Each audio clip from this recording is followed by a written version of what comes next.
Alrighty, we are pleased to have on today that a guy that is born from Regina, Saskatchewan, moved to Emerald Park, alumni of the Moose Jaw Warriors, now currently a member of the San Jose Sharks organization. Thanks for joining the podcast today, Jayden Halbgewachs. Thanks for having me. Hobby, this is sick. Hey, we had Hobbs on today, Jan last week, just getting the whole Moose Jaw Warrior alumni. Yeah, it's perfect. Pointers next. Yeah, Pointers next. We got a couple guys get a number. Yeah. Hobbs, what's new with you, man? What's going on? It's been a while since I've seen you. I saw you in the summer there a little bit, but what's going on? What's happening? Oh, not much. Just in the mid-season here and just grinding away. I mean, it's been a mix of emotions this year with, getting the first call up and playing some games and then, getting sent back down and just trying to get back up. So, it's been a bit of a grind at times, but it's also been a lot of fun. So before we get into all that, getting called up and whatnot in your career, we got to talk about a young Jayden Halbgewachs, sports, hobbies, playing mini sticks with Coach before the school bus came to pick us up. Walk us through just a young hobby here. Yeah, I know. As a kid, I was always passionate about hockey. We had a outdoor rink in our backyard, and like you said, we played mini sticks all the time. So hockey was definitely something I really enjoyed. But at a young age, I didn't think I was going to make a career of it. And I don't know if many people do. You dream to play in the NHL, and I dreamed to play for the Regina Pats. But it's different when it kind of becomes real. So. As a kid, I obviously was on the rink as much as I could be, but at the same time, I like to get away from it and hang out with other friends and do other activities. I played lacrosse, I played soccer as a kid. I played inline hockey, and then as I grew older, I just kind of stuck with hockey and just kept chipping away at it, and obviously am where I am today. Awesome, Rip. Have you picked up any new hobbies since you moved down to California? I know there's nice pun. Yeah. New hobbies. New hobbies. Well, there's not. I guess there's not much more than hockey down in Cali. There's a lot of things to do there. So. Yeah. No. I never enjoyed golfing really as a kid or anything, and I wasn't big into golf. But when I came here my first year, one of my roommates actually enjoyed golfing, so he's the one that got me and my roommate out, and we started golfing every week and playing a lot of golf. So obviously I think that's the biggest one. I enjoy golfing now. Before it was like, I'd get out maybe once, twice a summer and it'd be all right, but now it's I'm kind of passionate about it and trying to get better, and it's been a work in progress. So I think that's the biggest one. Other than that, it's a busy season, so we don't get to do much, and so I'd say just golf. I love it. That's awesome. All right, let's dive into your young hockey career. You can talk about the Prairie Storm and your wagon of a Bantam team. Yeah. You talk about the Pat Canadians. Let's hear all about it. Yeah, Bantam was definitely a lot of fun. I think that's kind of where I knew I could do something with hockey. Just having the years I had in Bantam and going the first round of Kamloops is kind of was pretty special, and that's where I guess my career kind of took off. And like you said, our Bantam team was pretty crazy. We had a few guys in the first round, and then the following year we had also a few guys in the first round. So that was a special team. And then going into midget was a lot of fun too, playing in Regina, and played with a lot of good players and good line mates, and going into my second year, obviously, I was a little disappointed that I wasn't in Moose Jaw as a 16-year-old, but I came back and I had a really good season. And then, that was it was nice that I could stay in Regina and hang out with friends and build connections with guys around there. So those were good times. So you mentioned that you played midget as a 16-year-old. Do you think that was beneficial to come back and play that extra year minor hockey? I don't know. It's always gonna be a debate. Yeah. Obviously, I was pretty disappointed. You want to play in the Western League at a young age, and things could have been different. But at the same time, I had the career I had, so I guess everything works out the way it does.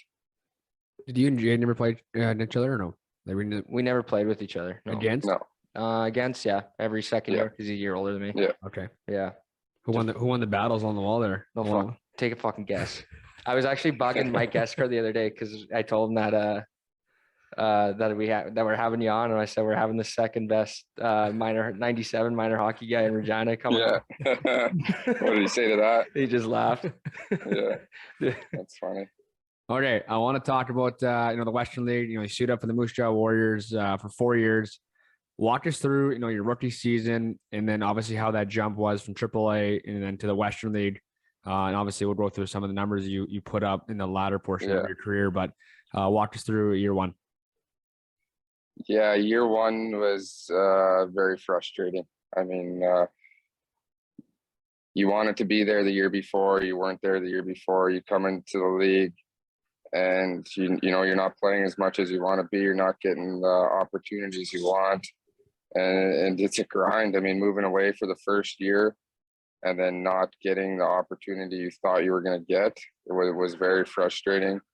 And I mean, it took a toll at times. I tried to go home as much as I could just to be around my family because it was a tough year. I mean, it's great guys and everything. It's just when you're not playing as much as you're used to in the past, you're always the best player on each team. You're playing power play, top roll minutes, and then you go down up there, and it's completely different.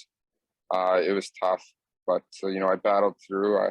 At times I didn't want to be there. I didn't want to battle through, and I thought about going elsewhere, but I just committed to it, and I guess it worked out in the end. But dude, as a young guy, it is so tough to play for Tim.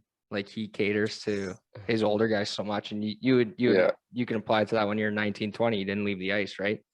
Like, I don't know. Yeah, I mean, I think you gotta have a little bit of a longer leash with some guys, and you gotta give them opportunity. And he wasn't a guy that did that, and I think that could have benefited my career as a 17-year-old if I would have got those opportunities, because I really had to work extra hard to get those opportunities. But sometimes the coach needs to help you build that confidence, and I didn't get that. Yeah, fair enough. And then year two, it goes a lot better with some solid numbers. And then obviously 3 and 4, you completely go off, and 101 points in year 3 with 50 goals. That just wasn't quite enough for you, I guess. You had to score 70 in your last year, 129 points. That's disgusting. So, I mean, even going from, it was a grind in year 1, getting better in year 2, walk us through, you kind of said, hey, you stuck with it. Timmy gave you that extra ice or whatever it was, Moose Jaw. Just, I don't know when you realized how much success you were having and something changed.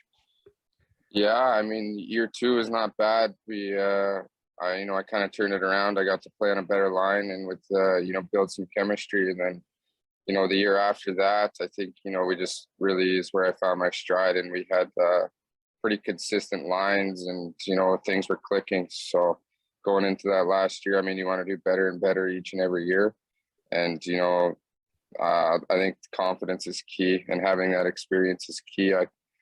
Coach trusted me on the ice. He gave me every opportunity, and I just kind of ran with it. It's a good feeling going into games, and you're going to come out with a point or two. So having that confidence was huge, and that year was pretty insane. It just seemed like everything that touched my stick went in. So. I obviously wouldn't have done it with the remarkable line mates that I had. And, like you said, those guys are having a lot of success right now. And hopefully I get to play against them here soon. Before Turner jumps in, like, when you scored 50, we were like, oh, man, this is sick. And then, like, when you scored 60, it was like, is this ever going to end? And then we scored 70. Like when did, like, holy shit, like 70 talks in the best junior league in Western Canada, right? I mean, it's incredible. Yeah, it was. Getting 50 that early was.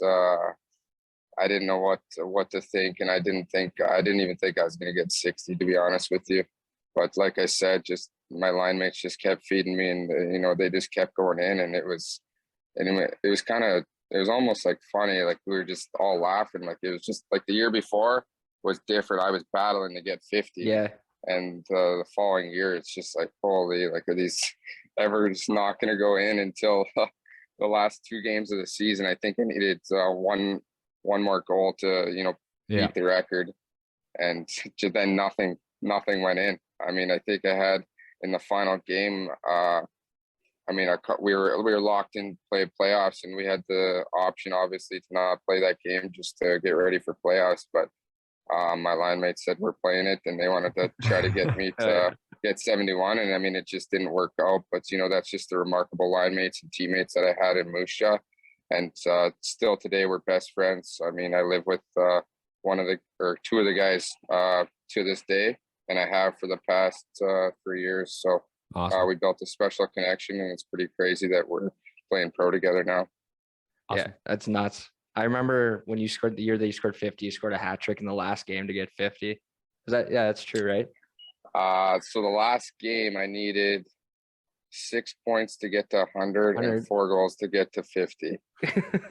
And yeah, I got 4 goals and 7 points to get to 101, which was that's got to be the craziest. You probably chiseled that last one though. Hey, just did it 101. You chiseled that set. Yeah, exactly. It was the craziest game I've ever played in. And I mean, like you said, you just had Tanner Janot on and Brett Howden, who plays for Vegas now. I mean, those guys are remarkable and my best friends today. And they're the ones that, push me to get those points and make those achievements. Awesome. It's funny. You scored 230 points in your last 2 years of junior, and James Gallo could still never get your name right. Yeah, it's a funny guy. Oh yeah. You mentioned those guys. I want to talk about Pointer for a second. I mean, you played 2 years with him. What made that guy so special? Like, that guy was a joke in junior. I remember watching him when I played for the Gens. Like, I had 3 or 4 points every night. Yeah, I mean, he's a remarkable player. He's having a better NHL career than he did in junior. But in junior, I mean, he just shows up to the rink and he works hard. Practice, he's always working on scoring.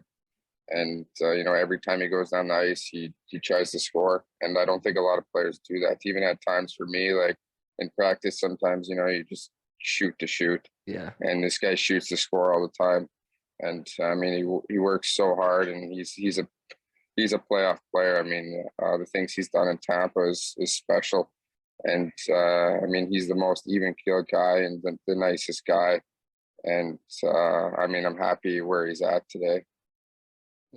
Yeah, that's well said. Yeah. Okay, after your Western League career, you signed a contract with San Jose.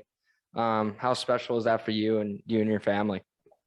Yeah, I mean, it was pretty crazy. I mean, I got the offer just before Christmas, and I wasn't sure if I wanted to kind of jump on signing because I didn't know how the rest of the year was going to go, and I could have waited, I mean, to the end of the season and see if there was other teams. But I jumped on it right away. It was a pretty good offer, and to come to San Jose looked like a good opportunity. So it was very surreal. I mean, I didn't ever think that this day was going to come, and for it to happen that year, it was it was pretty crazy. My family was pretty fired up, probably more than me. Hobbs, you're in your 4th year of pro hockey, correct? Is that right? Yeah. 4th year. I want to ask, what was the biggest adjustment just from junior to pro? Biggest adjustment is, I mean, you got to put an effort every single game. There's no sleeping during games where it's going to cost you. I think, in junior, like I said earlier, you can go out there and you're going to get a couple points, and I mean, you could glide at times and everything will be all right. Well, here, if you do that and you're gliding around and you're not moving your feet, I mean, the team's going to blow by you and they're going to put one past you. And so I think for me, it was just, getting a little bit of extra work habits away from the puck and, working harder. I've never been, the hardest worker on the ice, but you have to learn that as you grow up, because if you don't, you're not going to be where you want to be.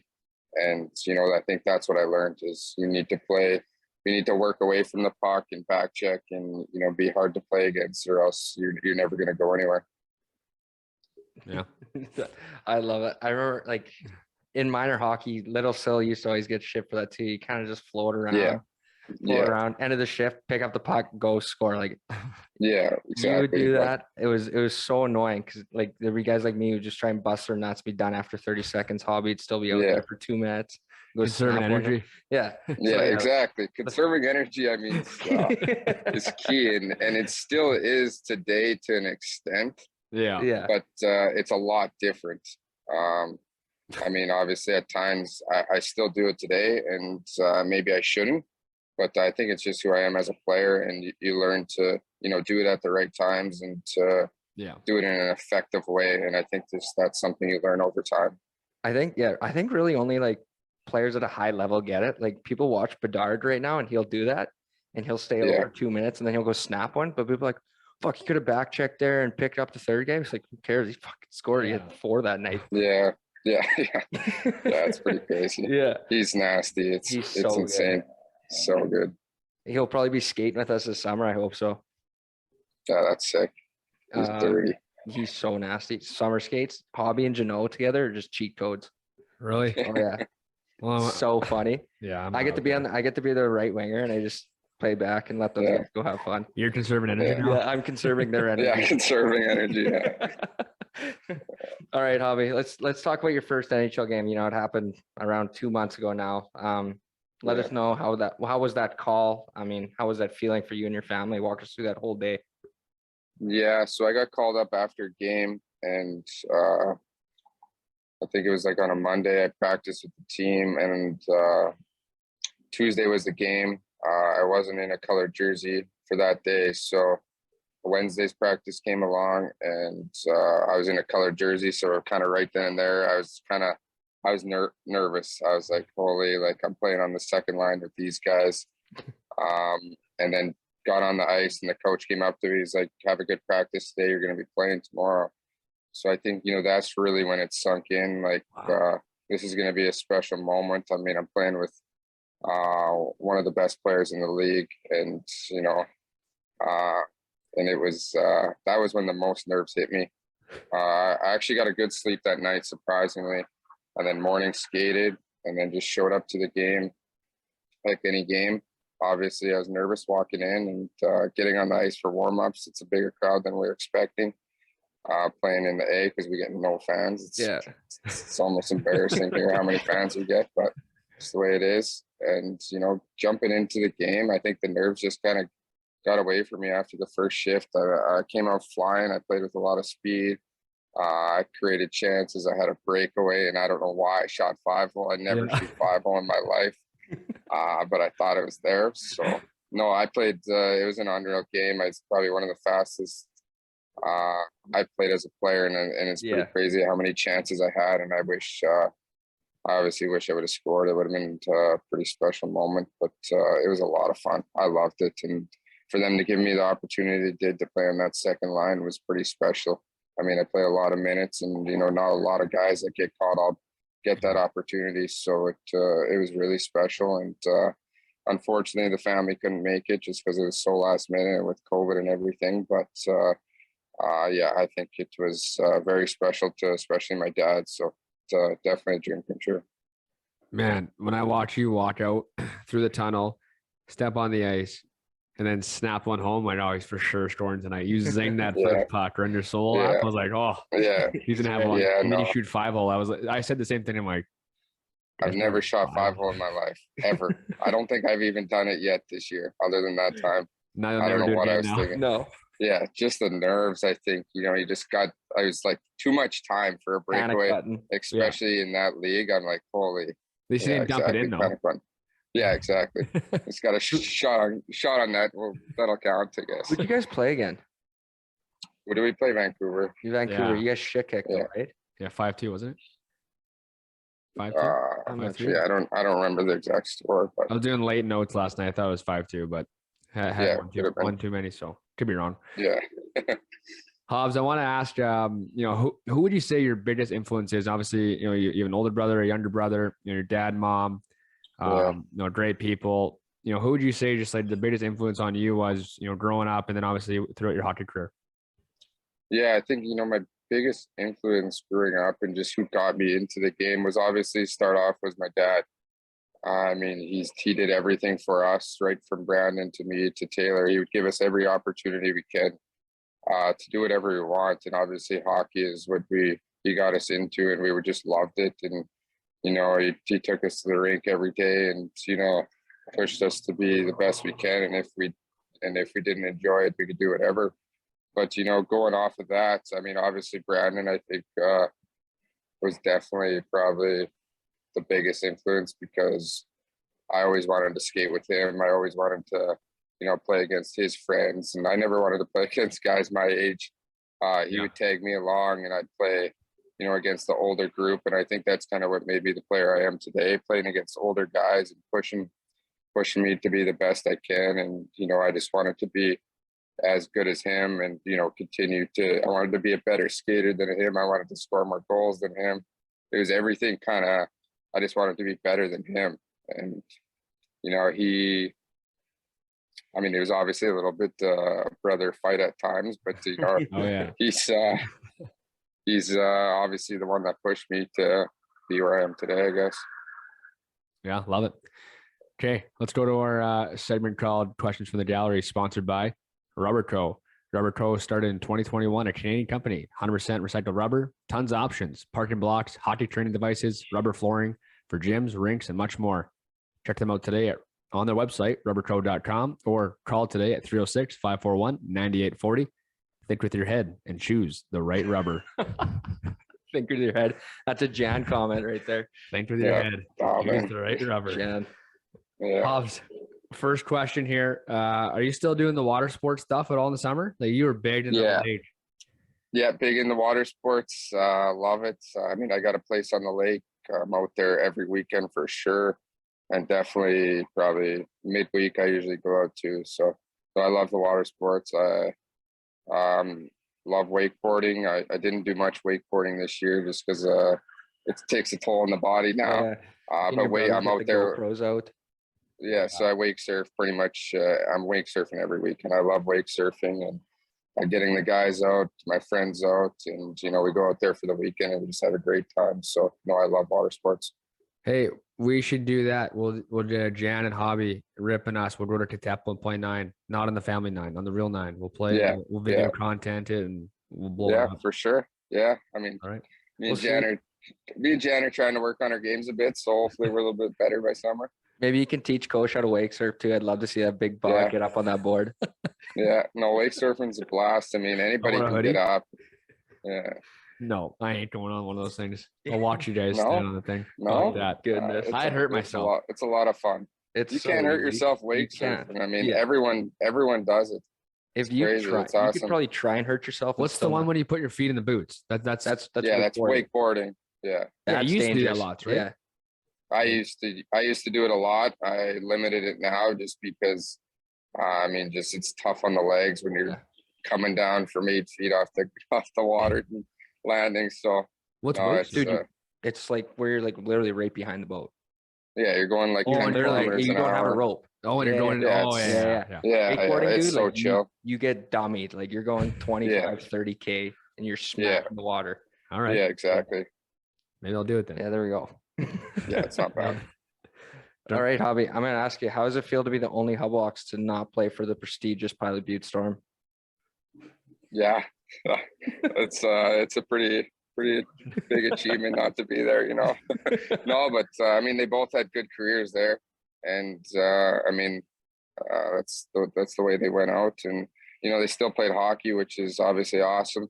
Some guys just kind of shut it down, and they still wanted to play, and obviously they're still somewhat playing today. So Yeah. as long as some people lose it and some people don't have the drive.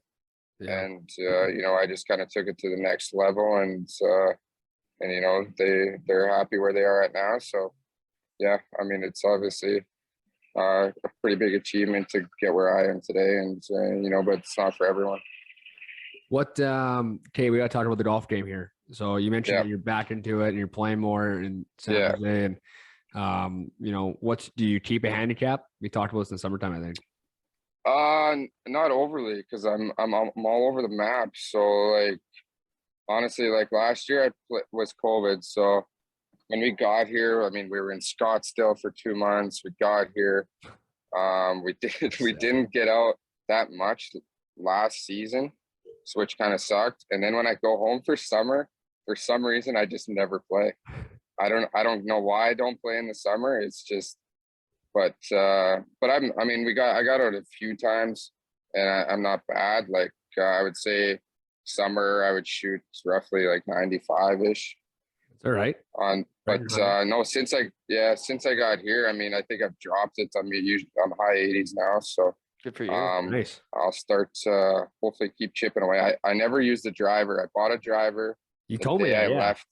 So I bought a driver for my buddy the day I left to come here, and I'm like, okay, I got to learn how to hit a driver this year because that's going to shave strokes off my game easily. So I've been working on it. Some days I just hammer it, and then some days it just doesn't go anywhere. I don't get it. So I got to still figure that out, but it's definitely shaved strokes off my game. So hopefully I continue to get better. That's what we'll do. First time we go out, we're gonna do a range sesh for an hour, content it, and because you told me you have a power cut. So we'll get rid of that. No. So it's weird. So like usually you'll hit it straight, or you'll pound it and it'll go left or right. So mine either goes dead straight, or it's like duffed straight like 100 yards. Like I hit down on it almost, and it just has all this like top spin and just dies. So like it never like goes left or right. It just either barely gets off the tee or it goes straight. You pound the piss. And I don't step yeah. So you know what? Hobby, we'll get you a TaylorMade driver and we'll start. That's what I got. The Sim 2. Yeah, nasty. Sim 2. I got the Sim 2 setup. I love them. There we go. Perfect. There's a free ad. There's a free ad for the boys. Hey, how much you love TaylorMade? Just say that one more time. Make sure you say TaylorMade. I love TaylorMade. There we go. Every single one of my clubs are TaylorMade. Clip it. Clip it. There it is. You just signed another 5-year deal for the boys. That's huge. Perfect. Yeah. The good thing about playing California too is there's some nasty tracks that are like they're obviously going to be much better than they are here. So yeah, I mean, exactly. playing at better and harder golf courses will make you a better golfer eventually. So yeah. I mean, we went to Scottsdale last weekend, but it was kind of last minute, so we didn't get out to any of the courses we wanted to because it was so booked up. Yeah. But I mean, we played some nice courses, so I'd like to get out to more courses here. Our goal is to hopefully get to Pebble or something by the end of the year. Down the road from you. That'd be sick. But I want to be able to hit my driver at least like 75% consistently before I get out to a course like that. No nosedives. Yeah, exactly. Rip. What's your favorite beverage post or during round? Post or during round. Have you guys had the gin smashes? Oh yeah. Those are my go-to drink. Here we don't have those, so it's just like a White Claw or something, some kind of seltzer. That's all right. I like that. Pre-game food and ritual. Well, I guess I just get up, have breakfast. Usually we pre-game skate most of the time. Come home, watch some TV, then we'll make usually have chicken pasta or like chicken rice, broccoli, something like that. It's usually always chicken, and then switch it up a bit between a vegetable and pasta or rice. And then nap for 2 hours, usually depends on the day. If I get up earlier, I get up earlier. If not, 2 hours. Have a coffee, some oatmeal, go to the rink, and oatmeal, hey? I'm a pretty little oatmeal. Some guys do bagels, some guys do whatever. I usually go oatmeal, go to the rink, and I'm pretty chill at the rink. I mean, I kind of can do whatever. I obviously stretch and play a little bit of sewer ball, but I'm pretty chill before games. I don't get up to anything in particular other than obviously stretching, but just go out there and try to do my best. Just do my best. Conserve energy. Conserve energy. Who's the cook between you, Sasky, and Greg's?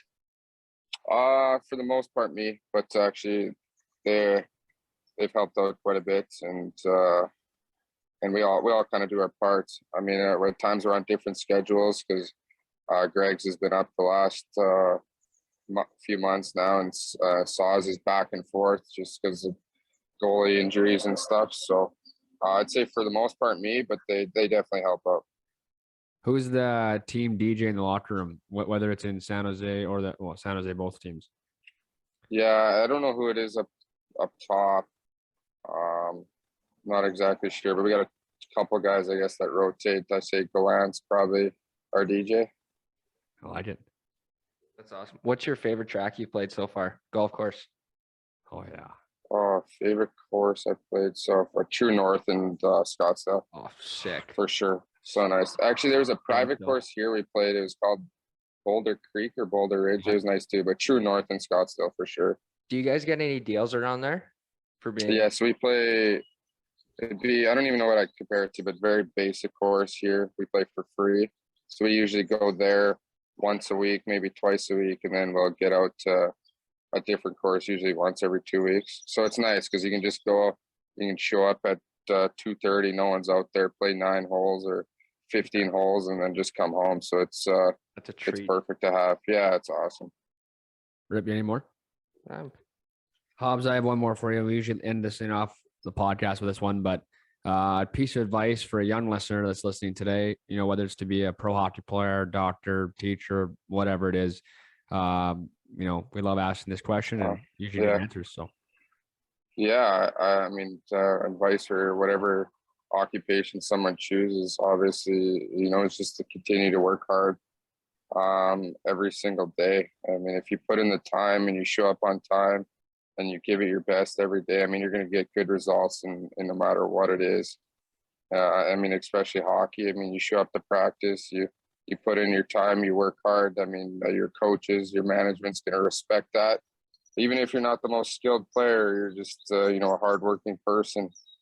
You don't need all the skill in the world, and you don't need to, as long as you work hard and you show up on time, that's all anyone asks from you. And you're going to have a bright future with no matter what it is. well said. Jayden Halbgewachs, man, good to see you. We have to get out for a round of golf this summer. We'll set it up. We'll do it, whether it's Temple or Regina, we'll figure it out. Yeah. Best of luck the rest of the way. Hope to see you back up in the big club there. And if not this year, keep ripping up in the American League. Awesome. Thanks, guys. We'll see you this summer. Thanks, Hobbs. Yeah, take care.